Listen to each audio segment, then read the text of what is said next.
ఒకటి India US deal. ఇవాళ మనం కొత్తగా మళ్ళీ మాట్లాడుకుంటున్నాం ఇండియా యుఎస్ డీల్ గురించి, ట్రేడ్ డీల్ గురించి. ఆ రోజు కూడా జరిగింది ఇండియా యుఎస్ ట్రేడ్ డీల్.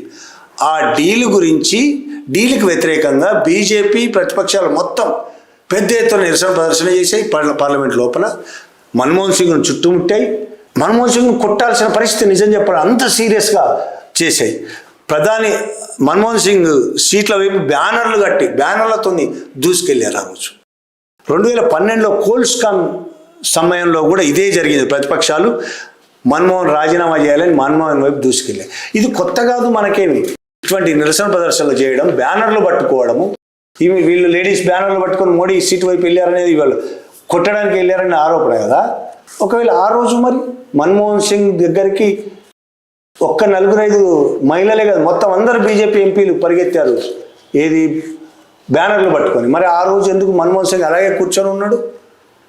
అంటే మన్మోహన్ సింగ్ ఏదో గొప్పవాడని కాదు నా ఉద్దేశం. మన్మోహన్ సింగ్ లేని భయం ఇవాళ మోడీకి ఎందుకు వచ్చింది? మోడీ మీద దాడి జరుగుతుందని స్పీకర్ చెప్పడం బ్లేమ్ గేమ్ అంటారు దీన్ని. స్పీకర్ మాట్లాడడం, బీజేపీ నాయకులు మాట్లాడడం, బయట ఉండే వాళ్ళ అనుంగు అనుచరులు వాళ్ళ పాదాల మీద చక్కెర కూడా వేయకుండానే నాకేవాళ్ళు, ఎవరు జర్నలిస్టులు కొంతమంది ఉన్నారు, పాదాలు నాకేవాళ్ళు. వాళ్ళు చేస్తున్న ప్రచారం ఏంటంటే మోడీ మీద దాడి జరుగు, అబద్ధ ప్రచారం. వాళ్ళకు కూడా తెలుసు దాడి జరిగే అవకాశం లేదు. పార్లమెంట్లో దాడి చేసేంత మూర్ఖులా వీళ్ళు? నిజంగానే వీళ్లకు శత్రుత్వం ఉందా మోడీతో? ఈ కాంగ్రెస్ వాళ్ళందరికీ అవసరమైతే వీళ్ళు రేపు బీజేపీలో చేరే వాళ్ళే. ఇప్పుడు వీళ్ళు ఎవరైతే ఎంపీలు గొడవ పెట్టారో చాలామంది అవకాశం వస్తే బీజేపీకి జంపుగారా? కాంగ్రెస్ అధికారంలోకి వస్తే బీజేపీ వాళ్ళు ఇందులోకి జంపుగారు. ఎవరికి శత్రుత్వాలు లేవు. మోడీని కొట్టేంత శత్రుత్వాలు ఎవరికి ఉండవు. ప్రధాని కొట్టేంత మూర్ఖత్వ పని ఎవరు చేయరు. కానీ కావాలని ప్రచారం చేస్తున్నది ఈ మీడియా, బీజేపీ వాళ్ళు.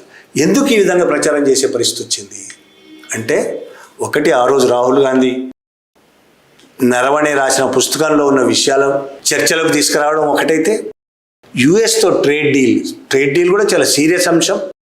ట్రేడ్ డీల్ ట్రంప్కు అనుగుణంగా, అమెరికాకు అనుగుణంగానే ట్రేడ్ డీల్ జరిగింది.